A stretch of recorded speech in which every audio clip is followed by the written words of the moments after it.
স্বৈরাচারী শাসনামলে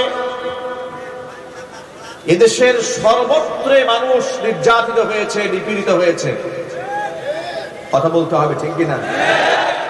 একেবারে আলেম থেকে শুরু করে, শিক্ষক থেকে শুরু করে সকল শ্রেণী পেশার মানুষ তাদের ক্ষমতার লোভে জাতাকলে এমন ভাবে এদেশের মানুষ পিষ্ট হয়েছে।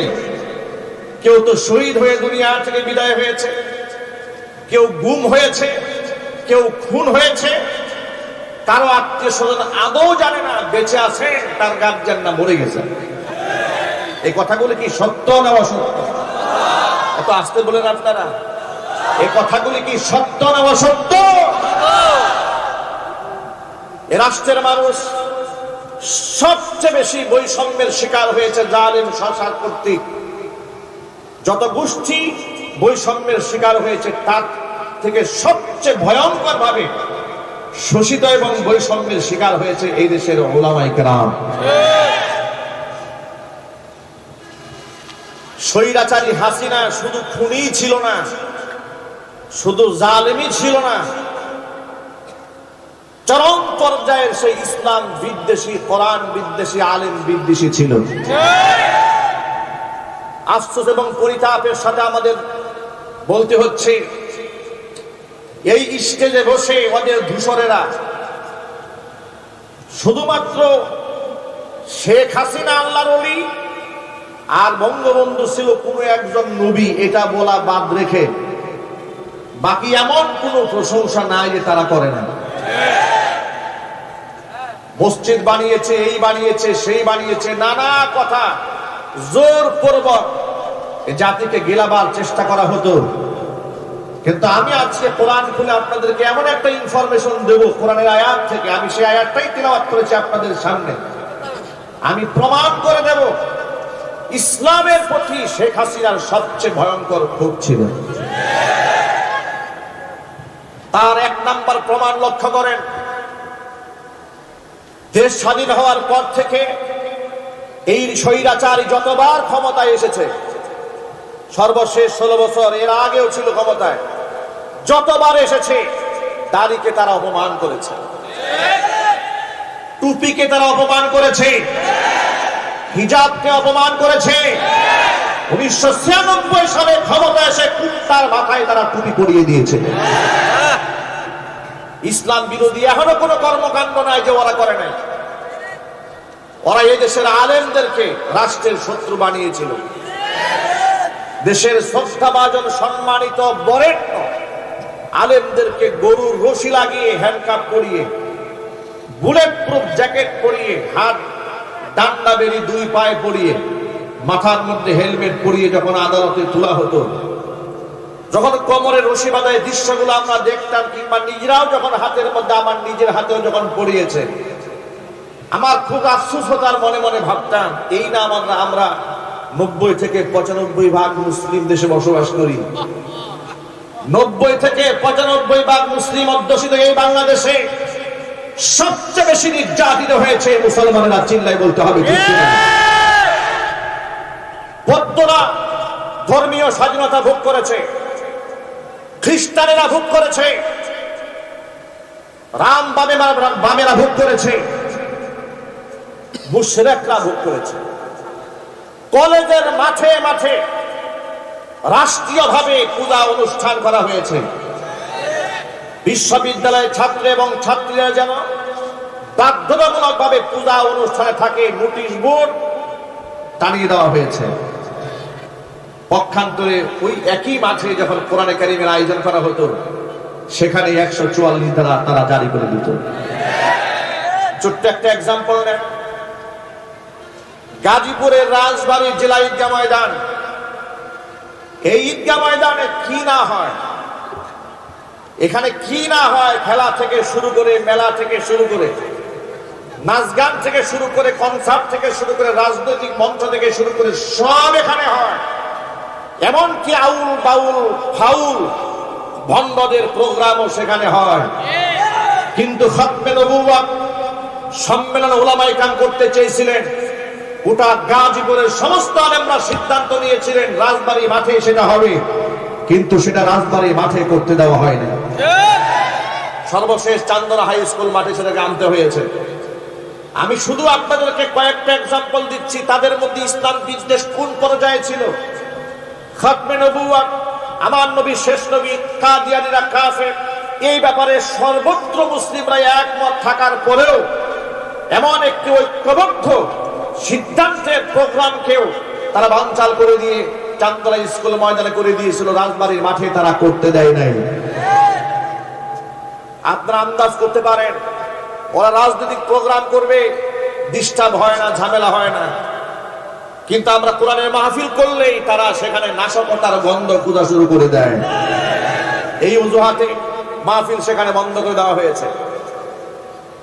তারা যে কতটা ইসলাম বিদ্বেষী ছিল, আলেমদের প্রতি তাদের কত ক্ষোভ ছিল। দেশের শ্রেষ্ঠ আলেমদেরকে কারাগারে নেওয়ার পরে তাদের পুতু ধর্মমন্ত্রী জাতীয় সংসদে দাঁড়িয়ে বলেছে কোন হক্কানি আলেমকে গ্রেফতার করা হয়নি, যাদেরকে গ্রেফতার করেছে তারা সব ধর্ম ব্যবসায়ী। চিল্লায় এখন এভাবে ধরাকে স্বলাগান করে ক্ষমতার অপব্যবহার করে জাতির শ্রেষ্ঠ সন্তান আলেমদেরকে ধর্ম ব্যবসায়ী, মৌলবাদ, জঙ্গিবাদ, তালেবান, রাজাকার, আলবদর, আলসাম, রাষ্ট্রদ্রোহী ইত্যাদি বানিয়ে জাতির সামনে সব সময় হেয় প্রতিপন্ন করে রেখে দিয়েছে। স্বৈরাচারী হাসিনার ব্যাপারে তাদের লেসপেন্সারেরা বলতো যে আশেপাশের লোকেরা একটু খারাপ, কিন্তু হাসিনা খুব তাহাজ্জুদে নামাজ পড়ে। বলতো কিনা বলেন, একটু আওয়াজ দেন না আপনারা, নাকি এখনো আপনাদের ভয় আছে? যাদের ভয় আছে মেহেরবানি করে ওঠেন, কথা বলতে হবে, ঠিক কিনা বলেন? اللهم صل على محمد وعلى آل محمد كما صليت على إبراهيم وعلى آل إبراهيم إنك حميد مجيد اللهم بارك على محمد وعلى آل محمد كما باركت على إبراهيم وعلى آل إبراهيم إنك حميد مجيد محبته জবান ছেড়ে দিয়ে সকলে মিলে কিছুক্ষণ জিকির করুন, লা ইলাহা ইল্লাল্লাহ, লা ইলাহা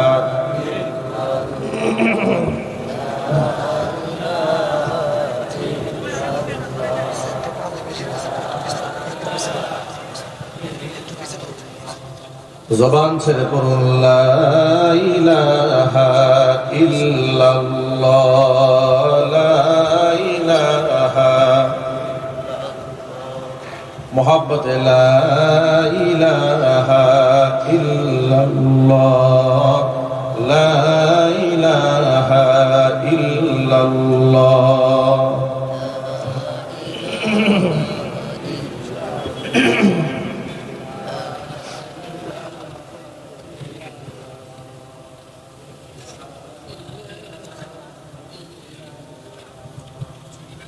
لا إله إلا الله لا إله إلا الله محمد رسول الله صلى الله عليه وسلم। ঐতিহ্যবাহী গাজীপুর জেলার অন্তর্গত গাজীপুর কোনাবাড়ি ডিগ্রি কলেজ ময়দানে বৈষম্য বিরোধী ছাত্র জনতা, ওলামায়ে কেরাম ও এলাকাবাসীর উদ্যোগে আয়োজিত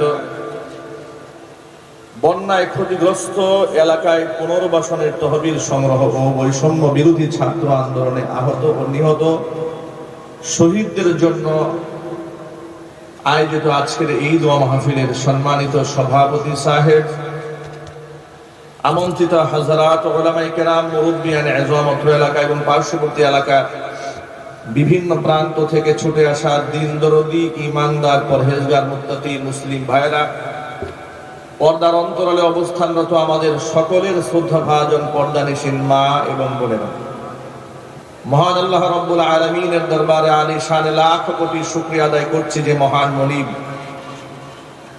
আমাদেরকে এই বাংলাদেশে দ্বিতীয়বারের মতো স্বাধীনতা অর্জনের পর এমন মুক্তভাবে হাজার হাজার মানুষ সামনে রেখে কোরআন একেবারে ওপেন খুলে ডান বাম না তাকিয়ে একেবারে হৃদয় মন প্রাণ উজাড় করে বক্তব্য দেওয়ার মতো শোনার মতো পরিবেশ করে দিয়েছেন। এই জন্য আপনারা খুশি না বেজার, কম না বেশি? উচ্ছ্বসিত কণ্ঠে খুশি মনে মন প্রাণ উজাড় করে আল্লাহ পাকের শাহী দরবারে শুকরিয়া আদায় করছি। জবান ছেড়ে দিয়ে সকলে একযোগে বলছি আলহামদুলিল্লাহ। রব্বানা লাকাল হামদ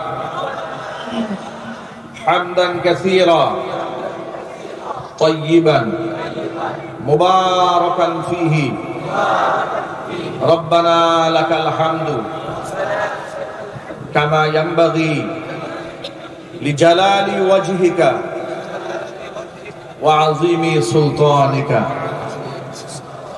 আল্লাহ রাব্বুল আলামিন আজকে এই দোয়া মাহফিলকে কবুল করুন।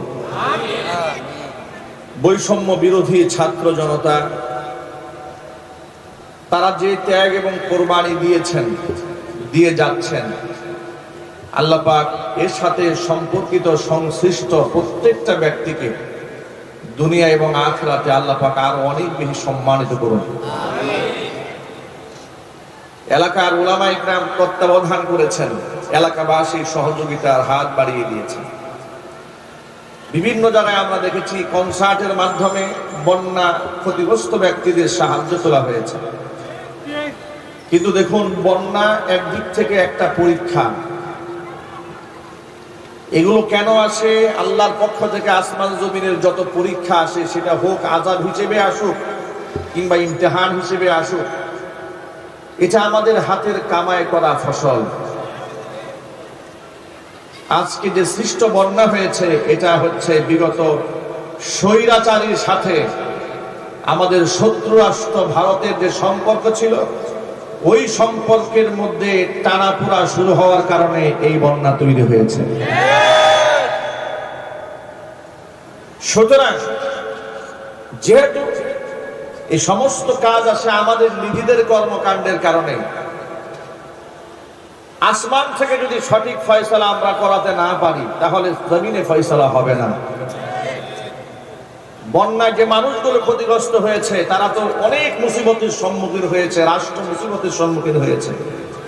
এখন তাদের সহযোগিতা করার জন্য যদি আরেকটা নাফরমানির রাস্তা খুলে দেওয়া হয়, যে নাফরমানি করেছিল স্বৈরাচারীরা, মানুষের হক নষ্ট করেছে, অসংখ্য মানুষের অধিকারকে হরণ করেছে, সেই অধিকার হরণ করার কারণে যখন এই দেশের ছাত্র জনতা বা জনসাধারণ রক্তক্ষয়ী সংঘর্ষের মাধ্যমে জীবন বিলিয়ে দিয়ে পঙ্গুত্ব বরণ করে এই দেশ যখন স্বাধীন করেছেন, সেই পাপের প্রায়শ্চিত্ত ভোগ করতে হয়েছে। জালেম সরকারের প্রায়শ্চিত্ত ভোগ করে এই বন্যা আমাদের পোহাতে হয়েছে। এখন আবার যদি এদেশের মানুষ গান বাজনার আয়োজন করে, কনসার্ট করে, এটা তো আরেকটা পাপ হবে। এবার এসছে ভারত থেকে, আর আমরা যদি অন্যায় করি, এবার আযাব আসবে আসমান থেকে। কথা বলতে হবে, ঠিক কিনা? বৈষম্য বিরোধী ছাত্র জনতারা তারা উলামাদের পরামর্শ গ্রহণ করেছেন, তারা দোয়ার আয়োজন করেছেন, তহবিল কালেকশন করেছেন। আপনারা সামনে আরো তাদের এই দান অনুদানের মধ্যে সকলেই অংশগ্রহণ করবেন ইনশাআল্লাহ। আল্লাহ পাক যেন তাদের এই প্রচেষ্টাকে কবুল করেন, মঞ্জুর করেন। চিৎকার দিয়ে করেন আল্লাহুম্মা আমিন। বাংলাদেশ দ্বিতীয়বারের মতো স্বাধীন হয়েছে, স্বাধীনতার স্বাদ আমরা গ্রহণ করছি। একটু চিৎকার দিয়ে এই খোলা আকাশের নিচে মহান মনিবের প্রশংসা করছি, চিৎকার দিয়ে বলছি আলহামদুলিল্লাহ। আমি যে আজকে আপনাদের সামনে এখানে স্টেজে বসে আছি, এটা হচ্ছে আমার এই দ্বিতীয় স্বাধীনতা যে অর্জন করেছি তারই একটা রেজাল্ট মাত্র। তা না হলে এই সেই কলেজ মাঠ, যে মাঠে গত বছর আমার প্রোগ্রাম হওয়ার কথা ছিল, কিন্তু ওরা আমাদেরকে সেই পারমিশন দেয়নি। দেশ স্বাধীন হয়েছে, একের পর এক আলেমরা মাহফিল করতে চেয়েছে, তাদেরকে বাধা দিয়েছে, ঘর মজলিস ভেঙে টুকরা টুকরা করে দিয়েছে। ওরা ইমানদারদের কলিজাকে টুকরা করেছে, আল্লাহ পাক ওদের ক্ষমতার মসনদকে টুকরা টুকরা করে ছেড়ে দিয়েছে। যারা রাজনীতি করেন তারা রাজনীতির ভাষায় কথা বলবেন। আমরা যেহেতু আলেম সমাজ, আমরা কোরআনের ভাষায় কথা বলবো ইনশাআল্লাহ। স্বৈরাচারী শাসনামলে এদেশের সর্বত্রে মানুষ নির্যাতিত হয়েছে, নিপীড়িত হয়েছে। কথা বলতে হবে, ঠিক কিনা? একেবারে আলেম থেকে শুরু করে, শিক্ষক থেকে শুরু করে সকল শ্রেণী পেশার মানুষ তাদের ক্ষমতার লোভে জাতাকলে এমন ভাবে এদেশের মানুষ পিষ্ট হয়েছে। কেউ তো শহীদ হয়ে দুনিয়া থেকে বিদায় হয়েছে, কেউ গুম হয়েছে, কেউ খুন হয়েছে, কারো আত্মীয় স্বজন আদৌ জানে না বেঁচে আছে, তার গার্জিয়ান না মরে গেছে। এই কথাগুলো কি সত্য না অসত্য? এত আসতে বলেন আপনারা। এই কথাগুলি কি সত্য না অসত্য? এ রাষ্ট্রের মানুষ সবচেয়ে বেশি বৈষম্যের শিকার হয়েছে জালেম শাসক কর্তৃক। যত গোষ্ঠী বৈষম্যের শিকার হয়েছে, তার থেকে সবচেয়ে ভয়ঙ্কর ভাবে শোষিত এবং বৈষম্যের শিকার হয়েছে এই দেশের উলামায়ে কেরাম। স্বৈরাচারী হাসিনা শুধু খুনি ছিল না, শুধু জালেমই ছিল না, চরম পর্যায়ের সেই ইসলাম বিদ্বেষী, কোরআন বিদ্বেষী, আলেম বিদ্বেষী ছিল।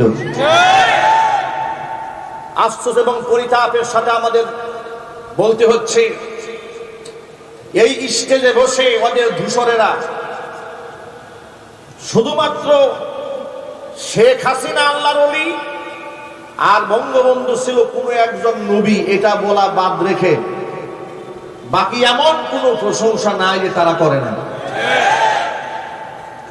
মসজিদ বানিয়েছে, এই বানিয়েছে, সেই বানিয়েছে, নানা কথা জোরপূর্বক জাতিকে গেলাবার চেষ্টা করা হতো। কিন্তু আমি আজকে কোরআন খুলে আপনাদেরকে এমন একটা ইনফরমেশন দেব কোরআনের আয়াত থেকে, আমি সেই আয়াতটাই তিলাওয়াত করেছি আপনাদের সামনে।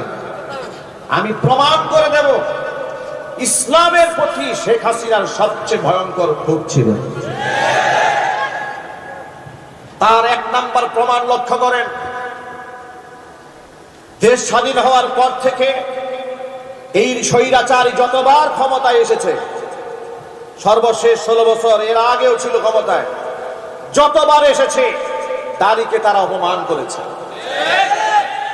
টুপিকে তারা অপমান করেছে, হিজাবকে অপমান করেছে। 1996 সালে ক্ষমতা এসে কুত্তার মাথায় তারা টুপি পরিয়ে দিয়েছে। ইসলাম বিরোধী এখনো কোনো কর্মকাণ্ড নাই যে ওরা করে নাই। ওরা এই দেশের আলেমদেরকে রাষ্ট্রের শত্রু বানিয়েছিল। দেশের শ্রদ্ধাভাজন সম্মানিত বরেণ্য আলেমদেরকে গরুর রশি লাগিয়ে, হ্যান্ডকাপ পরিয়ে, বুলেট প্রুফ জ্যাকেট পরিয়ে, হাত ডান্ডা বেরি 2 পায়ে পরিয়ে, মাথার মধ্যে হেলমেট পরিয়ে যখন আদালতে তোলা হতো, যখন কোমরে রশি বাঁধায় দৃশ্যগুলো আমরা দেখতাম, কিংবা নিজেরাও যখন হাতের মধ্যে, আমার নিজের হাতেও যখন পড়িয়েছে, আমার খুব আফসোস হতো। আর মনে মনে ভাবতাম, এই না আমরা 90 থেকে 95 ভাগ মুসলিম দেশে বসবাস করি। 90 থেকে 95 ভাগ মুসলিম অধ্যুষিত এই বাংলাদেশে সবচেয়ে বেশি নির্যাতিত হয়েছে মুসলমানেরা। চিল্লাই বলতে হবে, ঠিক কিনা? বৌদ্ধরা ধর্মীয় স্বাধীনতা ভোগ করেছে, খ্রিস্টানেরা ভোগ করেছে, রাম বামেরা ভোগ করেছে, মুশরিকরা ভোগ করেছে। কলেজের মাঠে মাঠে রাষ্ট্রীয়ভাবে পূজা অনুষ্ঠান করা হয়েছে। বিশ্ববিদ্যালয়ের ছাত্র এবং ছাত্রীরা যেন বাধ্যতামূলক ভাবে পূজা অনুষ্ঠানে থাকে, নোটিশ বোর্ড টানিয়ে দেওয়া হয়েছে। পক্ষান্তরে ওই একই মাঠে যখন কোরআনে কারিমের আয়োজন করা হতো, সেখানে 144 ধারা তারা জারি করে দিত। ছোট্ট একটা এক্সাম্পল নেন, গাজীপুরের রাজবাড়ী জেলা ঈদগাহ ময়দান, এই ঈদগাহ ময়দানে কি না হয়, এখানে কি না হয়, খেলা থেকে শুরু করে, মেলা থেকে শুরু করে, নাচ গান থেকে শুরু করে, কনসার্ট থেকে শুরু করে, রাজনৈতিক মঞ্চ থেকে শুরু করে সব এখানে হয়। এমনকি আউল বাউল ফাউল ভণ্ডদের প্রোগ্রামও সেখানে হয়। কিন্তু খতমে নবুওয়াত সম্মেলন উলামায়ে কেরাম করতে চেয়েছিলেন, গোটা গাজীপুরের সমস্ত আলেমরা সিদ্ধান্ত নিয়েছিলেন রাজবাড়ী মাঠে সেটা হবে, কিন্তু সেটা রাজবাড়ী মাঠে করতে দেওয়া হয়নি। সর্বশেষ চান্দনা হাই স্কুল মাঠে সেটাকে আনতে হয়েছে। আমি শুধু আপনাদেরকে কয়েকটা এক্সাম্পল দিচ্ছি, তাদের মধ্যে ইসলাম বিদ্বেষ কোন পর্যায়ে ছিল। খতমে নবুওয়াত, আমার নবী শেষ নবী, কাদিয়ানীরা কাফের, এই ব্যাপারে সর্বত্র মুসলিমরা একমত থাকার পরেও এমন একটি ঐক্যবদ্ধ সিদ্ধান্তের প্রোগ্রামকেও তারা বানচাল করে দিয়ে চান্দনা স্কুল ময়দানে করে দিয়েছিল, রাজবাড়ির মাঠে তারা করতে দেয় নাই। আপনারা আন্দাজ করতে পারেন ওরা রাজনৈতিক প্রোগ্রাম করবে, ডিস্টার্ব হয় না, ঝামেলা হয় না, কিন্তু আমরা কোরআনের মাহফিল করলেই তারা সেখানে নাশকতার গন্ধ খোঁজা শুরু করে দেয়। এই অজুহাতে মাহফিল সেখানে বন্ধ করে দেওয়া হয়েছে। তারা যে কতটা ইসলাম বিদ্বেষী ছিল, আলেমদের প্রতি তাদের কত ক্ষোভ ছিল। দেশের শ্রেষ্ঠ আলেমদেরকে কারাগারে নেওয়ার পরে তাদের পুতুল ধর্মমন্ত্রী জাতীয় সংসদে দাঁড়িয়ে বলেছে কোন হক্কানি আলেমকে গ্রেফতার করা হয়নি, যাদেরকে গ্রেফতার করেছে তারা সব ধর্ম ব্যবসায়ী। চিল্লায় এখন এভাবে ধরাকে স্বলাগান করে, ক্ষমতার অপব্যবহার করে জাতির শ্রেষ্ঠ সন্তান আলেমদেরকে ধর্ম ব্যবসায়ী, মৌলবাদ, জঙ্গিবাদ, তালেবান, রাজাকার, আলবদর, আলসাম, রাষ্ট্রদ্রোহী ইত্যাদি বানিয়ে জাতির সামনে সব সময় হেয় প্রতিপন্ন করে রেখে দিয়েছে। স্বৈরাচারী হাসিনার ব্যাপারে তাদের লেসপেন্সারেরা বলতো যে আশেপাশের লোকেরা একটু খারাপ, কিন্তু হাসিনা খুব তাহাজ্জুদে নামাজ পড়ে। বলতো কিনা বলেন, একটু আওয়াজ দেন না আপনারা, নাকি এখনো আপনাদের ভয় আছে? যাদের ভয় আছে মেহেরবানি করে ওঠেন, কথা বলতে হবে, ঠিক কিনা বলেন? আমি তো জেলখানা লোক, আমি তো 4-5টা মামলার আসামি। কি অপরাধ ছিল আমার? মাহফিল স্টেজ থেকে ধরে নিয়ে যাচ্ছে, জিজ্ঞেস করলাম অপরাধটা কিন্তু বলবেন, ভাই কিচ্ছু জানি না, সব উপরের নির্দেশ।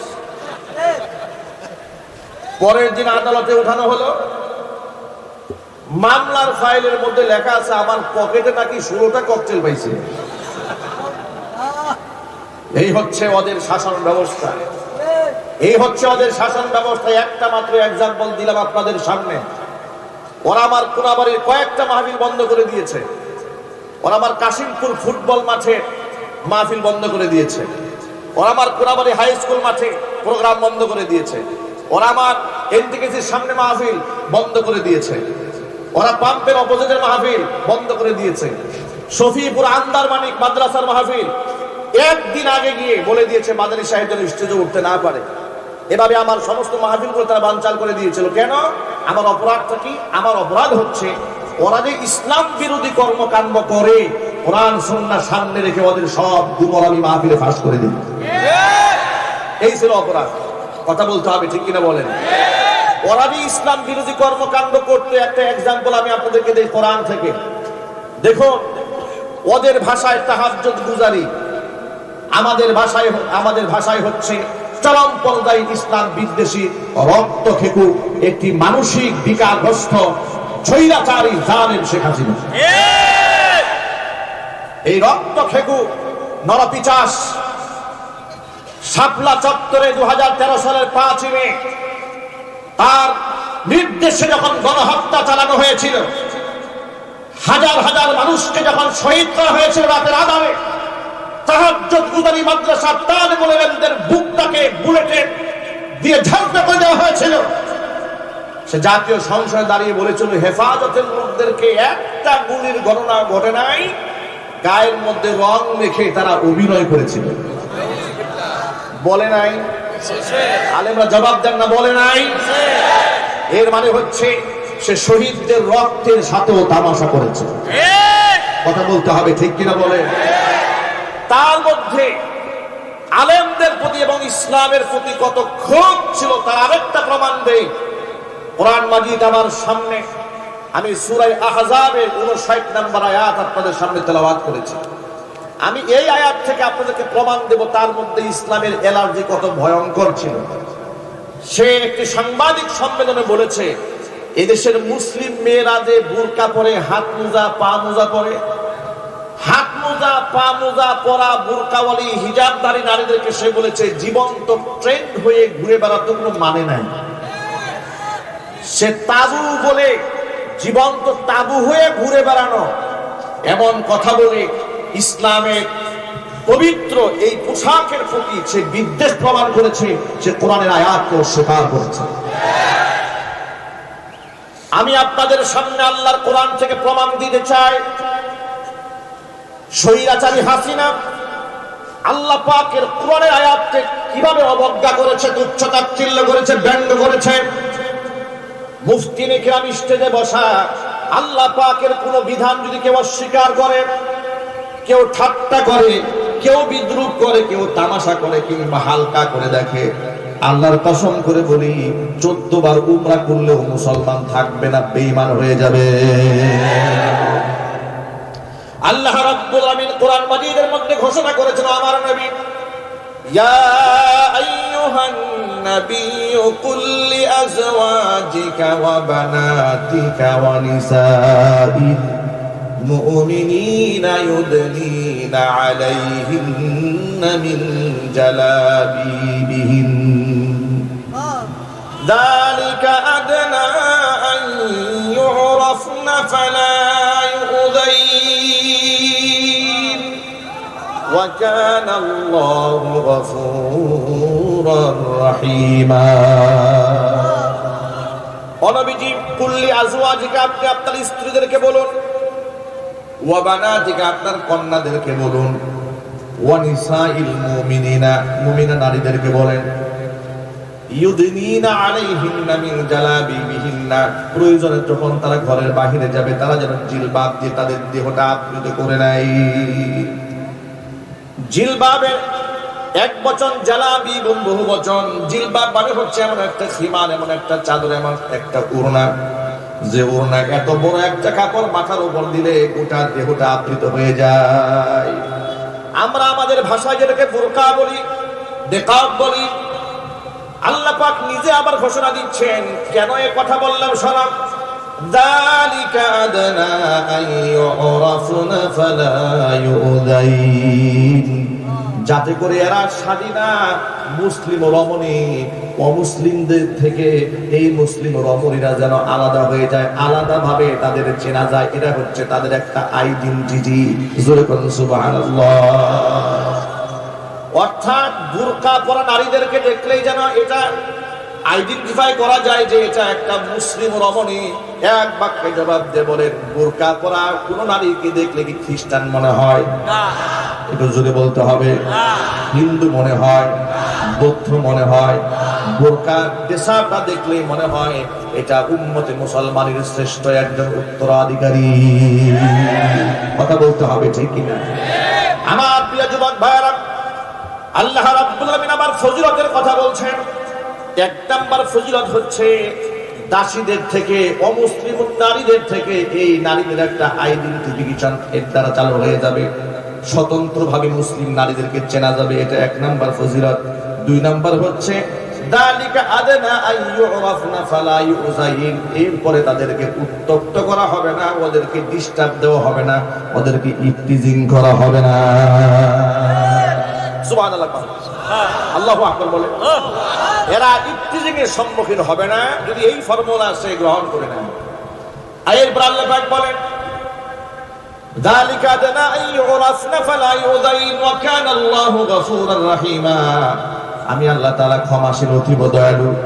এর মানে এই বয়ান শোনার আগ পর্যন্ত যে সমস্ত আমার মা বোনেরা বুরকা পরে নাই, নিজেকে আবৃত রাখে নাই, নারী উন্নয়নের নামে, নারী স্বাধীনতার নামে, নারী ক্ষমতায়নের নামে এই সমস্ত জাহেলার মূর্খরা, কাফের বেঈমানদের দালালেরা আমার মা বোনদেরকে ধর্ষিতা বানিয়েছে, লাঞ্ছিতা করেছে, অপমানিত করেছে, সম্মান দিতে পারে নাই। কথা বলতে হবে, ঠিক কিনা বলেন? আশ্চর্যের ব্যাপার দেখেন, যে নিকাবের কথা, বুরকার কথা, হিজাবের কথা হুকুম করলেন স্বয়ং আল্লাহ রাব্বুল আলামিন। এই আয়াতের তাফসিরে ইবনে মাসউদ রাদিয়াল্লাহু তাআলা আনহু বলেছেন, এমন একটা পোশাক এখানে পড়তে হবে। মুফাসসিরিনে কেরাম ভিন্ন ভিন্ন তাফসির করেছেন, নারীরা এমন পোশাক পরে বের হবে চোখ যেন দুইটা দেখা না যায়, যেন একটা দেখা যায়। সুবহানাল্লাহ। এমন কঠিন কঠিন কথাও মুফাসসিরিনে কেরামরা বলেছেন। একটু আন্দাজ করেন তো আপনারা, তাহলে আপনারা এক বাক্যে জবাব দিয়ে বলেন, একেবারে আপাদমস্তক ঝেঁকে রাস্তায় বের হওয়ার বিধান হুজুররা দিয়েছেন, আল্লাহ দিয়েছেন? আল্লাহ। আল্লাহর নাম বলতে কষ্ট হচ্ছে আপনাদের? চিৎকার দেব না, কে দিয়েছেন জুড়ে বলেন? আল্লাহ। এবার হিজাব এবং পর্দার আয়াত নাজিল হওয়ার পরে সর্বপ্রথম প্র্যাকটিস আল্লাহর নবী তার পরিবারের মধ্যে কিভাবে করেছেন লক্ষ্য করেন। মুসনাদে আহমদের হাদিসের মধ্যে এসেছে, আল্লাহর হাবিব সাল্লাল্লাহু আলাইহি ওয়াসাল্লামের স্ত্রী উম্মে সালামা রাদিয়াল্লাহু তাআলা আনহা হাদিসের রাবী, তিনি বলেছেন, কুনতু ইনদা রাসূলিল্লাহি সাল্লাল্লাহু আলাইহি ওয়াসাল্লাম ওয়া মাইমুনা, আমি এবং রাসূলের স্ত্রী মাইমুনা, দুইজন স্ত্রী রাসূলের কাছেই ছিলাম। ঠিক এই মুহূর্তে আল্লাহ নবী সাল্লাল্লাহু আলাইহি ওয়াসাল্লামের অন্ধ সাহাবী আব্দুল্লাহ ইবনে উম্মে মাকতুম রাদিয়াল্লাহু তাআলা আনহু আমাদের সামনে এলেন। ফাদাখালা আলাইহি, হুজুরের সামনে এসে হাজির হয়ে গেলেন। আর এই ঘটনা ঘটেছে পর্দার আয়াত নাজিল হওয়ার পরে, ওয়াদালিকা বা'দা আন আমারনা বিল হিজাব। পর্দার আয়াত নাজিল হওয়ার পরে এমন ঘটনা যখন ঘটলো যে আমরা রাসূলের পাশেই ছিলাম, এমন সময় অন্ধ সাহাবী এসেছে। নবীজি আমাদেরকে ডাক দিয়ে বললেন, ইহতাজিবা মিনহু, ও উম্মে সালামা, ও মাইমুনা, তোমরা এই অন্ধ সাহাবী থেকে পর্দার আড়ালে চলে যাও। সুবহানাল্লাহ বলবেন?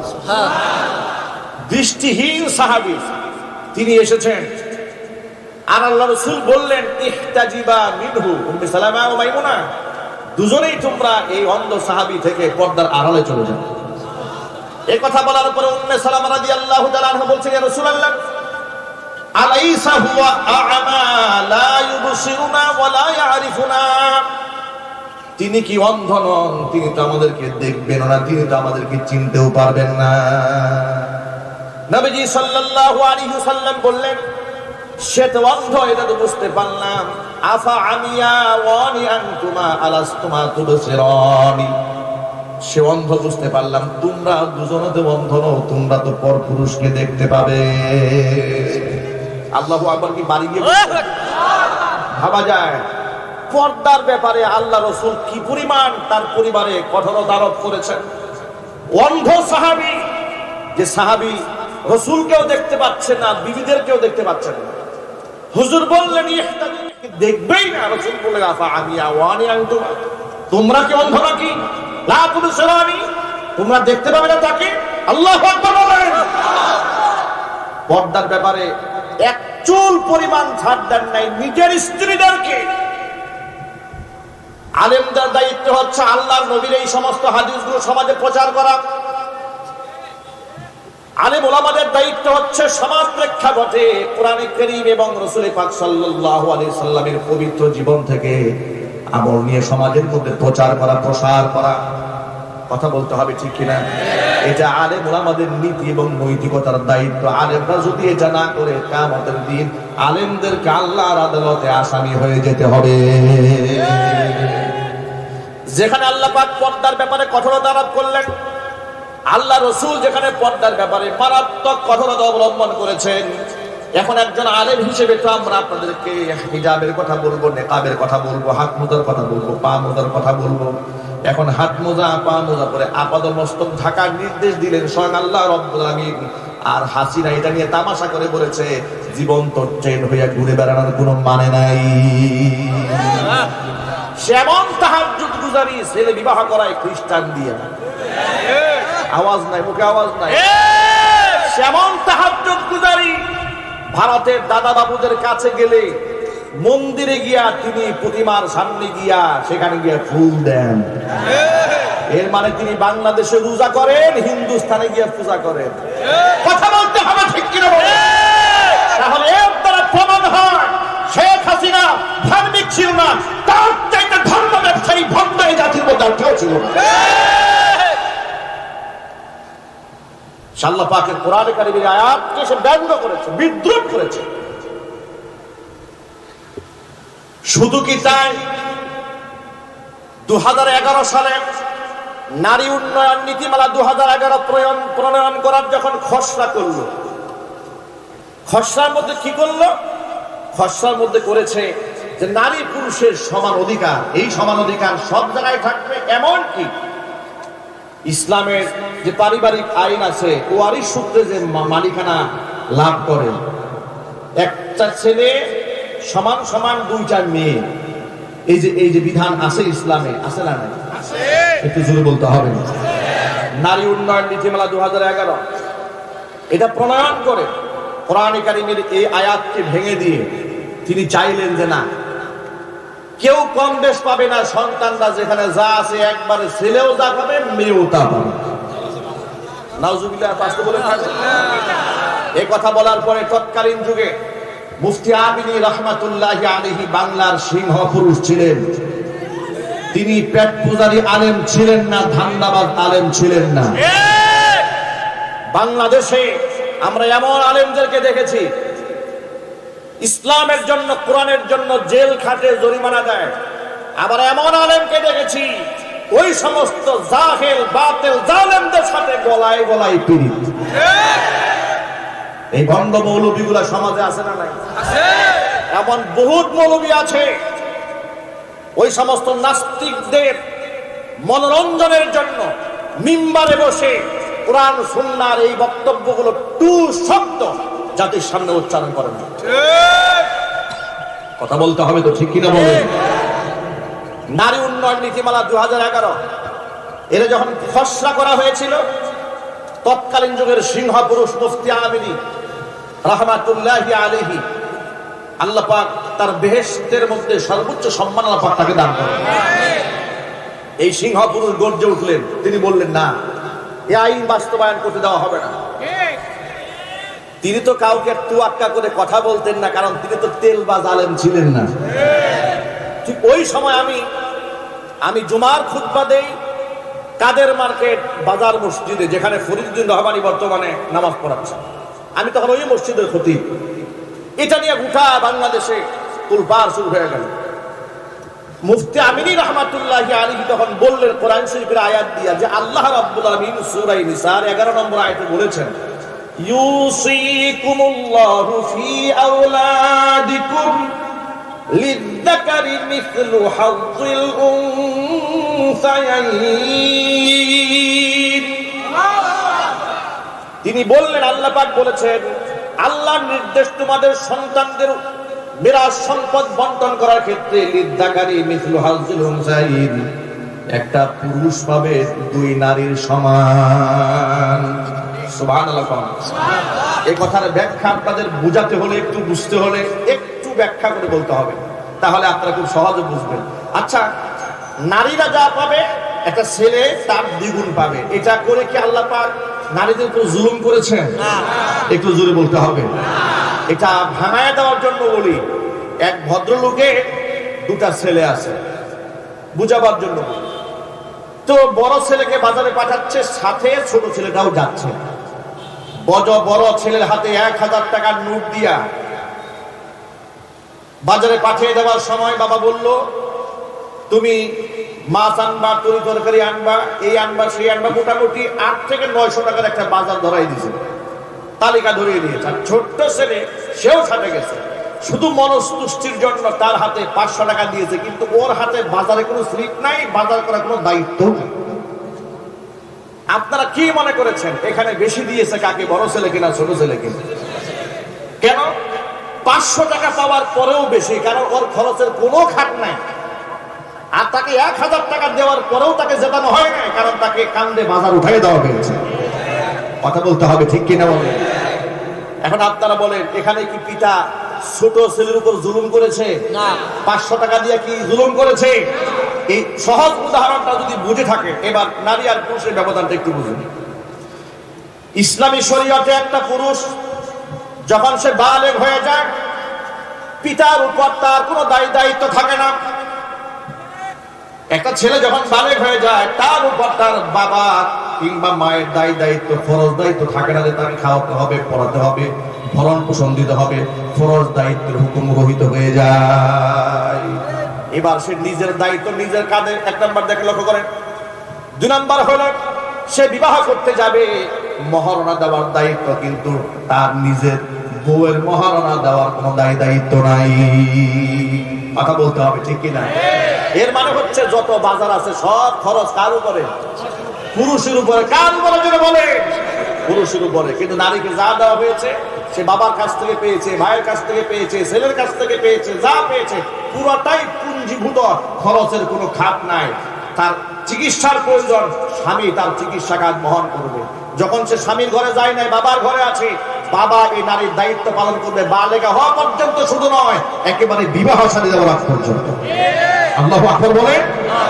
এর মানে হচ্ছে আল্লাহ রাব্বুল আলামিন বাহ্যিক দৃষ্টিতে আপনাদের কাছে এখানে মনে হলো যে পুরুষদেরকে আল্লাহ দ্বিগুণ দিয়েছেন, কিন্তু খরচ দিয়েছেন 3 গুণ। সুবহানাল্লাহ বলবেন না? সুবহানাল্লাহ। খরচ দিয়েছে কয় গুণ? 3 গুণ। নারীকে 1 গুণ দিয়ে পুরোটা রিজার্ভ দিয়ে দিয়েছে, সম্মান রক্ষা করা হয়েছে। এত সুন্দর ইনসাফ ভিত্তিক আল্লাহ পাক আইন দেওয়ার পরে সে বলল যে না, এগুলা চলবে না, নারীও যা পাবে পুরুষও তাই পাবে, সকল ক্ষেত্রে নারীরা সমান হয়ে যাবে। প্রিয় ভাইরা, এক বাক্যে জবাব দিয়ে বলেন, নারী আর পুরুষ কি কোনোদিন সমান হতে পারবে না? জবাবটাকে ইমানদারের মতো বলেন তো। নারী পুরুষ কি কোনোদিন সমান হতে পারে? নারী পুরুষ কেমনে সমান হবে? পুরুষ আর পুরুষই তো সমান হয় না। বাবা আর ছেলে কোনোদিন সমান হয় না, বলেন। বড় ভাই ছোট ভাই কোনোদিন সমান হয় না। উস্তাদ আর ছাত্র কোনোদিন সমান হয় না। তাহলে পুরুষই তো পুরুষের সমান হতে পারে না, নারী পুরুষ কেমনে সমান হবে? এগুলা ভণ্ডামি স্লোগান। এই সমস্ত কথা বলে বলে তারা বোরকার বিরোধিতা করে, পর্দার বিরোধিতা করে, সমান অধিকারের নামে নারীদেরকে দাসী বাদী বানায়া রাখতে চায়। প্রমাণ লক্ষ্য করেন। তাহলে এই আয়াত সরাসরি আল্লাহ পাক বিধান দেওয়ার পরে যখন তারা নারী পুরুষের সমান অধিকার বানাতে চেয়েছিল 2011 সালে, মুফতি আমিনী রহমাতুল্লাহি আলাইহি যখন প্রতিবাদ জানালেন, মুফতি আমিনী রহমাতুল্লাহি আলাইহির বক্তব্যকে ব্যঙ্গ করে তৎকালীন যুগের শহীরা শাসক হাসিনা বলেছিল, কোরআন শরীফের সূরা নিসার আয়াত কি শুধু মুফতি আমিনী একাই পড়ে, আমরা পড়ি না? এই কথাগুলো ইতিহাসের পাতা থেকে আপনারা নিয়ে যাবেন। নতুন প্রজন্মের লোকেরা, আপনারা তো অনেকে ইতিহাস জানেন না, এই জন্য রেকর্ডগুলো আপনাদেরকে শোনানো দরকার। আমি কেন আমাকে ছাড়তে হয়েছিল কাজের মার্কেট, বাজার, মসজিদ, ইতিহাস এখান থেকে পেয়ে যাবেন। আমি আমার জুমার খুতবার মধ্যে বলে দিয়েছিলাম, জুমার মিম্বার থেকে মুফতি আমিনীর কোরআন পড়া আর শেখ হাসিনার কোরআন পড়া সমান হতে পারে না। কথা বলতে হবে যুবকেরা, ঠিক? আমার এই খুতবা দেওয়ার পরে দায়িত্বশীল ওদের লেসপালসাররা বলল, হুজুর রাজনীতির কথা বলেছে। আমি বললাম, আমি রাজনীতি করি না, আমি আল্লাহর কোরআন থেকে বলেছি যে তারা যে সমান অধিকারের নামে ইসলাম বিরোধী কর্মকাণ্ড করতে চায়, এটা সম্পূর্ণ ইসলাম বিরোধী। এটা কোনো আলেমরা মানবে না, কোনো মুসলমান এটা মানতে পারে না। সর্বশেষ চাপের মুখে আমাকে কাদের মার্কেট, বাজার, মসজিদ ছাড়তে হলো। সেখান থেকে আমি চলে আসলাম। এরপরে পল্লীবিদ্য জামে মসজিদ বাইতুল মামুর 3 বছর জুমার খুতবা দিলাম। হাজার হাজার লোক গিয়ে সেখানে ভিড় জমায়, একেবারে পুলিশ প্রশাসন পাঠায় দিল। মাদরি সাহেবের মসজিদে এত লোক যায় কেন? ইতিহাস একোনাবাড়িবাসীর জানা উচিত। নতুন প্রজন্মের অনেকেই তো ইতিহাস জানেন না। এখন তো ডানে বামে অনেক আল্লামা দেখা যায় পদ পদবীর জন্য পাগল হয়ে গেছে, কিন্তু ইসলামের জন্য কোরবানি এবং কোরআন সুন্নাহর জন্য জেল জরিমানা কারা খেয়েছে এটা বাস্তবতা জানতে হবে।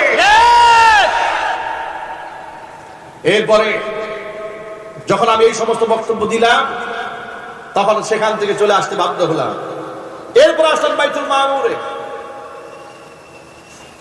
উপমহাদেশের শ্রেষ্ঠতম কোরআনে কারীমের দায়ী এবং তাফসীর কারক শহীদ মাওলানা দিলওয়ার হোসেন সাঈদী রাহিমাহুল্লাহ, তাকে জেলখানায় কারারুদ্ধ করা হলো অন্যায় ভাবে।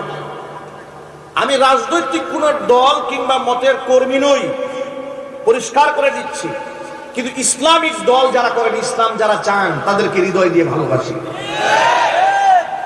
যার দ্বারা আলেম হিসেবে যাদের অবদান আছে ইসলামে, যাদের অবদান আছে কোরআনে, যাদের অবদান আছে ইসলামের প্রচার এবং প্রসারে, তাদের প্রতি আমাদের ভক্তি ভালোবাসা শ্রদ্ধা তো সীমাহীন। জন্মের পর থেকে তাদের তাফসীর শুনে শুনে আমরা বড় হয়েছে, চোখের পানি ছেড়ে অসংখ্য মানুষ তওবা করে আল্লাহর ওলি হয়েছে। সাইদি সাহেবের তাফসীর শুনে অসংখ্য মানুষ তাহাজ্জুদ কুদারি হয়েছে। সন্দেহ আছে আপনাদের? সন্দেহ আছে আপনাদের? জাতির এই শ্রেষ্ঠ সন্তান যখন, ভালো করে শোনেন, এই শ্রেষ্ঠ সন্তানকে যখন মিথ্যা মামলা দিয়ে জেলখানায় ঢুকায় দেওয়া হলো, জুমার খুতবার মধ্যে তার জন্য একটু দোয়া করেছিলাম যে আল্লাহ এই মাজলুম আলেমকে তুমি হেফাজত করো। কেন দোয়া করলাম সাইদি সাহেবের জন্য? আমি গেলাম মানিকগঞ্জ মাহফিলে, আমার নামে কুনাবাড়ি থানায় মামলা হয়ে গেল, কুনাবাড়িতে আমি গাড়ি পুরাইছি, আমার নামে মিছিল হলো কুনাবাড়িতে, মাদানির চামড়া তুলে নেব আমরা। আজকে সেই সমস্ত কুলাঙ্গারদেরকে দেখতে চায়, আলেমদের চামড়া নিয়ে যা তামাশা করতে চাও, তামার টাকায় দেখো বাংলার জমিনের দিকে তোমাদের চামড়া তুলে নেবার লোকের অভাব নাই। করতে হবে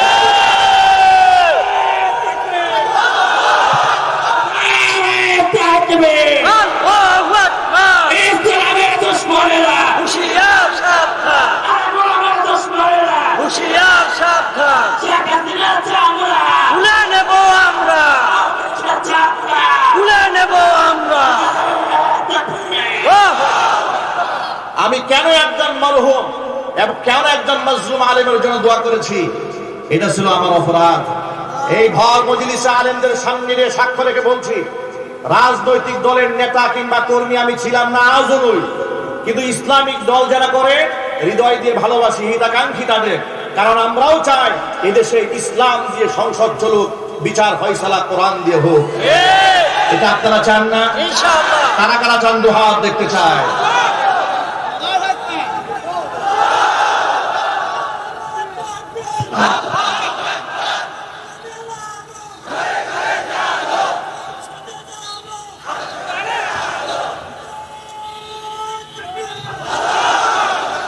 আপনাদেরকে বার্তা দিয়ে দেই, এরপর আমার পুরা মসজিদ পুলিশ দিয়ে ঘেরাও দেওয়া হলো। আমাকে মসজিদের এখানে অনেক প্রেজেন্ট মুসল্লি আছেন যারা সেদিন ছিলেন, স্টেজে অনেক আলেম ওলামারা আছেন, সেই মসজিদ কমিটির সদস্যরাও এখানে আছেন। এরপরে সেখানে বলা হলো যা মাদানী সাহেবকে বাহিরে আসতে বলেন। মুসল্লিরা বলল কেন বাহিরে যাবেন? প্রশাসনের কোনো কথা থাকলে মসজিদের ভিতরে গিয়ে বলুন। সর্বশেষ চাপাচাপিতে এখানে আমার আর থাকা হলো না, আমি এখান থেকে চলে গেলাম। আল্লাহ পাকের ফয়সালা হলো এর থেকেও বড় মসজিদ বুধবাজার কেন্দ্র যায় মসজিদের খতিব আল্লাহ আমাকে বানাই দিলেন। আবার শুরু হলো কোরআন সুন্নাহর বক্তব্য দেওয়া। এই বক্তব্যের ব্যাপারে কোনো আপোষ না করার কারণে হঠাৎ করে তারা মিথ্যা মামলায় আমাকে ফাঁসিয়ে এরপর আমাকে কারারুদ্ধ করে দিল। জিজ্ঞেস করলাম কেন, কি হয়েছে? বলে সব হচ্ছে উপরের নির্দেশ।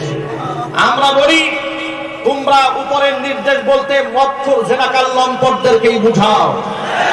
একটু জুড়ে বলতে হবে, ঠিক কিনা? উপরে যারা থাকে ওরা যে লম্পট বদমাশ, আপনাদের সন্দেহ আছে? চিল্লাই বলতে হবে সন্দেহ আছে। আমি খতিয়ান নাম্বার বলতে পারবো, ওদের চরিত্রের কোনো বালাই নাই।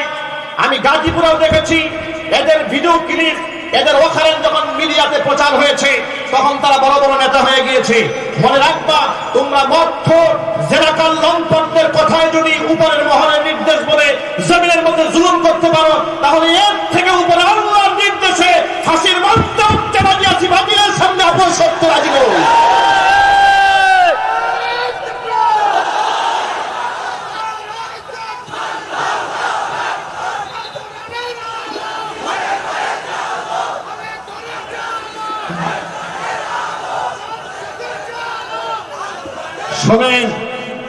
শোনেন, ঠান্ডা হন।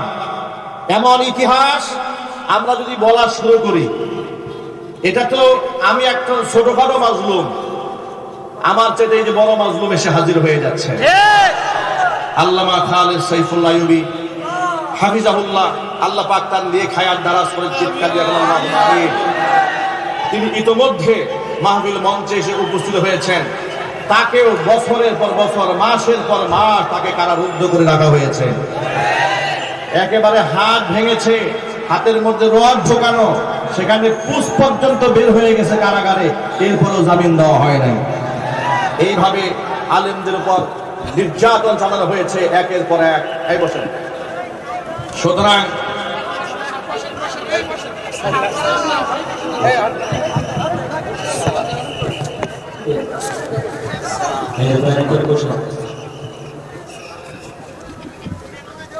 বসেন, বসে বসে পড়েন।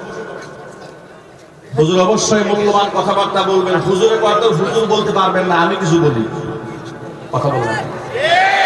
আপনার কি বেশি বিরক্ত হচ্ছেন? কষ্ট কি বেশি লাগতেছে? লোকেরা ভালো করে শোনেন, ভালো করে শোনেন।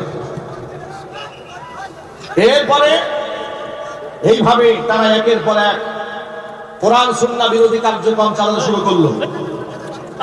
আলেম ওলামাদের ব্ল্যাক লিস্ট তৈরি করলো গোটা বাংলাদেশে। নাস্তিকদের মাধ্যমে আলেমদের ব্ল্যাক লিস্ট তৈরি করলো। দেশের শীর্ষস্থানীয় 116 জন স্বনামধন্য আলেমদের নামে তালিকা তৈরি করলো সাবেক বিচারপতি কালা মালিকের মাধ্যমে। একটু জোরে বলতে হবে। বিচারপতি কালা মালিকের মাধ্যমে আলেমদের নামে তালিকা বানিয়ে দুদকে জমা দেওয়া হলো। যে সমস্ত আলেমদের সম্পদ খতায় দেওয়া হোক, দেখা হোক। আচ্ছা প্রিয় ভাইরা, আপনারা এক বাক্যে বলেন, আলেমরা এত নির্যাতিত, নিপীড়িত, মাজলুম এই মাটিতে হয়েছে, আলেমরা কি দেশ ছেড়ে পালিয়ে গেছে? আর একটু জোরে বলতে হবে। দেশ ছাড়া পালিয়ে গেছে, কারণ আলেমরা দেশকে ভালোবাসে, আলেমরা ইমানদার, তাদের মধ্যে সৎ সাহস আছে যা আমাদের তদন্ত করলে বেশি দূর তোমরা যেতে পারবা না। কিন্তু ওরা কেন পালিয়েছে জানেন? ওরা এই জন্য পালাচ্ছে, ওরা জানে ওরা এক একজনে এই পরিমাণ অপরাধ করেছে। আমি কিছুদিন আগে ফেসবুকে এক স্ট্যাটাসে বলেছি যে এই স্বৈরাচারী হাসিনা যে অপরাধ করেছে, যে পরিমাণ পাপ সে করেছে এবং তার সহযোগীরা করেছে, পৃথিবীর সমস্ত বিচারক এবং সমস্ত আদালত মিলেও যদি তার সেই পাপের প্রায়শ্চিত্ত দেওয়ার জন্য সবচেয়ে কঠিন রায় মৃত্যুদণ্ড দেয়, সেই মৃত্যুদণ্ডও হবে হাসিনার কৃত অপরাধের তুলনায় একেবারে হালকা শাস্তি। আমি কি ভুল বলেছি? আরো জোরে বলে।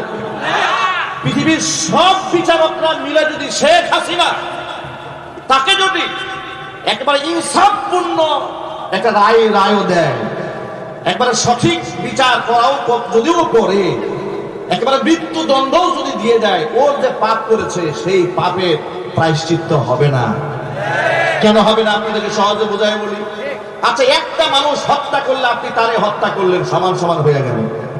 শেখ হাসিনা কি একটা মানুষ মেরেছে? একটু জোরে বলতে হবে। তাহলে এই হাজার মানুষ মারার বিনিময়ে একটা জান আপনি হাসিনা দিলেন, তো আপনার কেমনে ইনসাফ হইল? গেল একটা। আয়না ঘরে রেখে ফিরাউন এবং নমরুদ যাও করে না, এই শেখ হাসিনা তা করেছে। মানুষ কেমন পাশবিক নির্যাতন করেছে। এক একজনের বক্তব্য শুনলে যাদের সাথে রক্তের কোনো কানেকশন নাই, শুধু কথা শুনলে চোখ থেকে অঝরে পানি ঝরতে থাকে। আয়না ঘরে রেখে লা ইয়ামুতু ওয়া লা ইয়াহইয়া, জাহান্নামের মতো, এরা না বাঁচবে না মরবে। এদেরকে মারাও হয় না, বাঁচিয়েও রাখা হয় না, এমন নিদারুণ কষ্ট দিয়েছে। এই পাপের শাস্তি আপনি কেমনে দেবেন? যে ইলিয়াস আলীর কথা আপনারা শুনেছেন, গুম করেছে, খুন করেছে, সেই ব্যক্তির আত্মীয় স্বজনকে দেখে আবার তার স্ত্রীর সাথে গলায় গলি ধরে কান্নাকাটি করে। এত বড় অভিনেত্রী গোটা জাতির সাথে সারা জীবন তসবিহ নিয়ে হিজাব করেছে, তামাশা করেছে, নাটক করেছে। কোরআন কারীমের ময়দানগুলোকে তারা কলঙ্কিত করে ছেড়ে দিয়েছিল। একে জামাত, একে শিবির, এ তালেবান, এ জঙ্গি, এ রাজাকার, এ আল বদর, এক একজনকে শায়েস্তা করার জন্য এক একটা হাতিয়ার তারা গ্রহণ করেছে। আল্লাহ পাকের লানত ওদের উপরে এমন ভাবে বর্ষিত হয়েছে, মরহুম সাইদি রাহিমাহুল্লাহ সেই কথাটাই মনে পড়ে, সময় আসবে এমন ইঁদুরের গর্ত পাবা না পালাবার জন্য। তাই হয়েছে ওরা ইঁদুরের গর্ত পাই নাই পালাবার জন্য। কথা বলে মুসলমান, ঠিক কিনা বলে? সুতরাং আপনাদেরকে অভয় দিয়ে বলি, কোরআনের ময়দান আল্লাহ পাক আমাদের জন্য ওপেন করেছেন। যতদিন এই পৃথিবী থাকবে, জমিন থাকবে, কোরআনের ময়দান উন্মুক্ত থাকবে ইনশাআল্লাহ। বলেন, কোন জালেম যদি এই ময়দান নিয়ে ষড়যন্ত্র চালাতে চায়, বৈষম্য বিরোধী ছাত্র আন্দোলনের ছাত্র সমাজ থেকে শুরু করে সাধারণ জনতা যেভাবে রাজপথে ঝাঁপিয়ে পড়েছিল, আলেমরা মাদ্রাসার ছাত্র যেমন ভাবে জীবন দিয়েছিল, আবার জীবনের ঝুঁকি নিয়ে সেই জালেমকে শায়েস্তা করতে প্রস্তুত থাকতে হবে। আপনারা কি রাজি আছেন? কারা কারা রাজি আছেন? দু হাত দেখতে চান।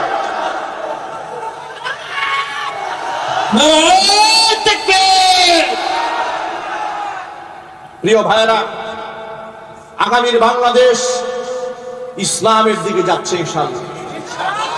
আপনাদেরকে ছোট্ট একটা আভাস দেই, আমরা মাঠে ময়দানের লোক, মানুষের চোখের ভাষা আলহামদুলিল্লাহ আমরা বুঝি। মানুষ মুখে না বললেও তাদের কথা আমরা মোটামুটি আন্দাজ করতে পারি। টেকনাফ থেকে তেতুলিয়া, রূপসা থেকে পাথুরিয়া পর্যন্ত দৌড়ে এদেশের মানুষের হৃদয়ের ভাষা যতটুকু বুঝতে সক্ষম হয়েছি, তারা এই দেশে আর কোন তন্ত্র মন্ত্র দেখতে চাচ্ছে না। তারা এখন খেলাফত দেখতে চাচ্ছে, কোরআনের রাজ এ মাটির মধ্যে তারা দেখতে চাচ্ছে। চাঁদাবাজ যাবে, চাঁদাবাজ আসবে, মাস্তান যাবে, মাস্তান আসবে। এই ধরনের শাসন ব্যবস্থা এই দেশের মানুষ আর দেখতে চায় না। আর কোন জেনাকার লম্পনের পেছনে দেশের মানুষ দৌড়াবে না, কোন সুদখোরের পেছনে দৌড়াবে না, ঘুষখোরের পেছনে দৌড়াবে না। যারা ফ্যাক্টরি দখল করে, হল দখল করে, টেন্ডারবাজি করে, চাঁদাবাজি করে, এদের পেছনে মুসলমান আর দৌড়াবে না। আনন্দের নেতৃত্বে আল্লাহর কোরআনের রাজ কায়েম করতে প্রস্তুত কারা আছে? দু হাত দেখতে চাই।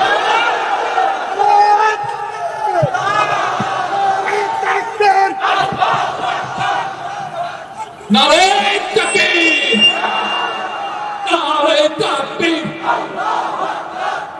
আল্লাহ রাব্বুল আলামিন ঐক্যবদ্ধ হয়ে গোটা জাতিকে কোরআন সুন্নাহ রাজ কায়েমের প্রস্তুতি গ্রহণ করার তৌফিক দান করুন। যে কথাগুলো বাকি আছে ইনশাআল্লাহ পরবর্তী কোনো এক প্রোগ্রামে মনের সেই বাকি কথাগুলো উপস্থাপন করব ইনশাআল্লাহ। ওমা তাওফীকি ইল্লা বিল্লাহ, আলাইহি তাওয়াক্কালতু ওয়া ইলাইহি উনীব। সুবহানাকা লা ইলমা লানা ইল্লা মা আল্লামতানা ইন্নাকা আনতাল আলিমুল হাকীম। এতক্ষণ পর্যন্ত যে কথাগুলো বলেছি, সবার আগে আল্লাহ তাআলা আমাকে, এরপরে আমার ভাইদেরকে, আমার মা বোনদেরকে সকলকে আমল করার তৌফিক দান করুন। হুজুর এখন কথা বলবেন, পরিবেশ দূষিত করবেন না, উঠা বসা করবেন না, ডান বামও কেউ তাকাবেন না, একবারে বা আজমত বা মোহাম্মত জমে বসে থাকবেন ইনশাআল্লাহ। আল্লাহ পাক হুজুরের সেহহাতে বারাকা দান করুন। হুজুরের বক্তৃতার মাধ্যমে একবারে মরে যাওয়া আত্মা জীবিত হয়ে যায়। আল্লাহ রাব্বুল আলামিন হুজুরের নেক হায়াত দারাজ করুন। আল্লাহ রাব্বুল আলামিন তার খিদমতের ওয়াসাআতকে বৃদ্ধি করে দিন। সকলের চিৎকার দিয়ে এখন আল্লাহুম্মা আমিন। ওয়া আখিরু দাওয়ানা আনিল হামদুলিল্লাহি রাব্বিল আলামিন। আসসালামু আলাইকুম ওয়া রাহমাতুল্লাহি ওয়া বারাকাতুহু। আগামী 28শে সেপ্টেম্বর আল্লামা মামুনুল হক হাফিজাহুল্লাহ রাজবাড়ির ময়দানে ইনশাআল্লাহ তিনি আসতেছেন। আপনারা সকলেই আমন্ত্রিত, সব বান্ধব আমন্ত্রিত ইনশাআল্লাহ। বলেন না ইনশাআল্লাহ।